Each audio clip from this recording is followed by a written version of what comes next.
YouTube, it's Des, and today this is part 2 of how I started my business. And this second video is all about how to fix your credit, and this is the low on the budget, way to fix your credit. I'm just going to be honest and just straight up with you guys on this video because I want to be very personable, and I want to just let you know the situations that I was going through with my credit so that I'll be able to help you guys with your credit. If you have any further questions after this video, please send them to princessinthecloth@gmail.com, and I can kind of, assist you with your personal questions. Okay, so let's just get started. So the first part of this series was how to start a business. If you haven't already watched that video, please go watch that video first before you even continue to watch this business video. Okay, so let's just get on into it.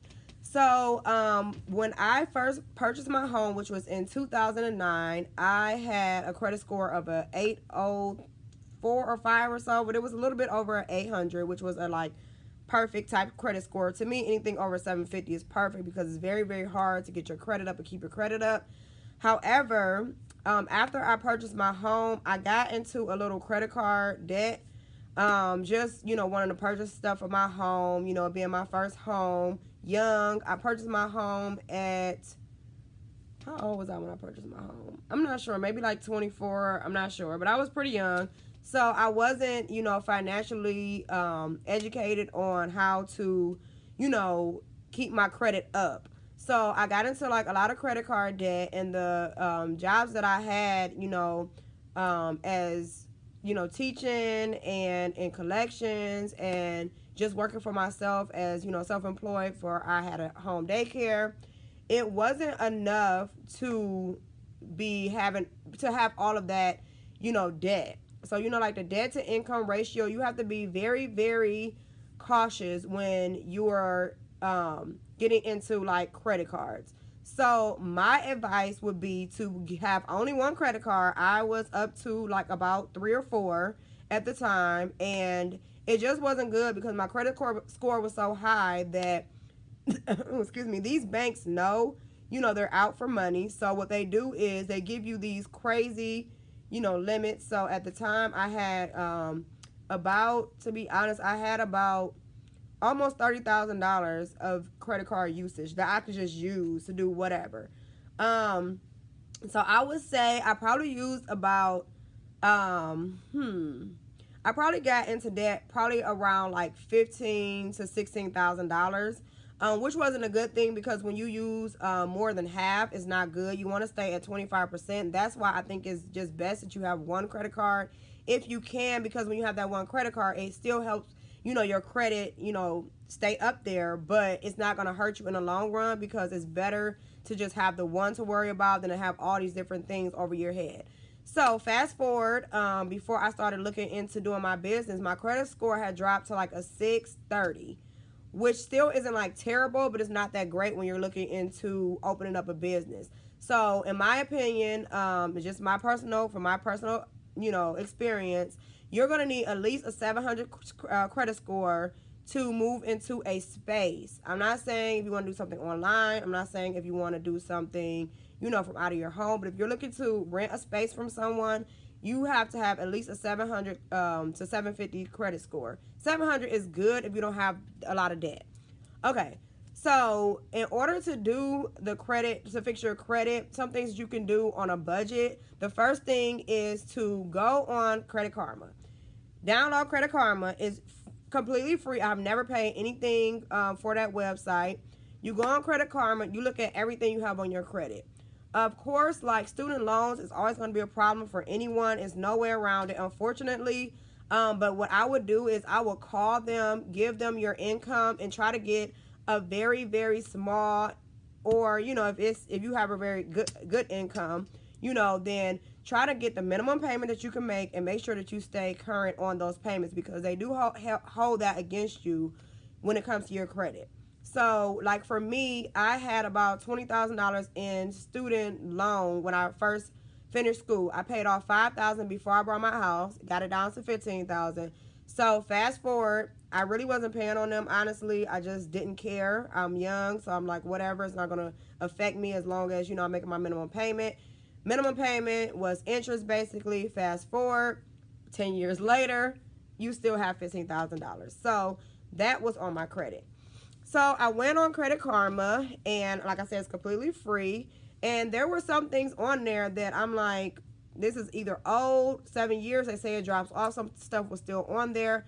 I went and I disputed everything. I don't care if it's yours, and it's just me. I don't care if it's your account. It's just a little well-known secret that no one likes to tell, but I'm going to tell on this channel. Go ahead and dispute everything. And they have a certain amount of time to come back and, you know, dispute it and say, no, this is your account. No, you owe this still. If they don't, guys, they will take it off. So it's worth the try. It's always worth the try, because I had 2 things come off that I disputed and I didn't have to pay for it. So you want to go ahead and try to dispute everything. I don't care. Just dispute everything. Trust me. Dispute everything and then just go from there. So that's the first thing. If that doesn't work, and if nothing comes off still, and it's not, you know, you found that, you know, you're still stuck in the same situation, find someone. There are so many people who can help fix your credit. I would say the budget for that would be $100. If you can find someone that can fix your credit for $100 and tell you that they're going to be able to get your score to XYZ, and it sounds like it's something that's going to be able to work for you, meaning if you have a 500 that can bring you up to 600, $100. Pay them $100. I feel like for every 100 points that you're able to get me, that's how much of $100 I'll give you. So like if you say I have a 500 credit score, I need an 800 credit score, and they say pay me $300 and I'll get you up to 800. Pay that $300 because it's going to be worth it. But I wouldn't spend, like I said, this is on a budget. This is everything on a budget. I wouldn't spend more than $100 starting off to try to fix my credit. First, I would try to fix it on my own. Then I would find someone and make the budget be $100. If you guys want to go a little bit over, keep it below $200. $200 is like has always been my number. And go ahead and pay that $200, between $100 and $200, to try to get your credit score fixed. Then, if that doesn't work, and then there's still some things on there after that person has helped you, if you went to Credit Karma, you disputed it, you found someone, they got your credit score up 50 points or 100, then I would say go ahead and try to pay off the smaller debts first.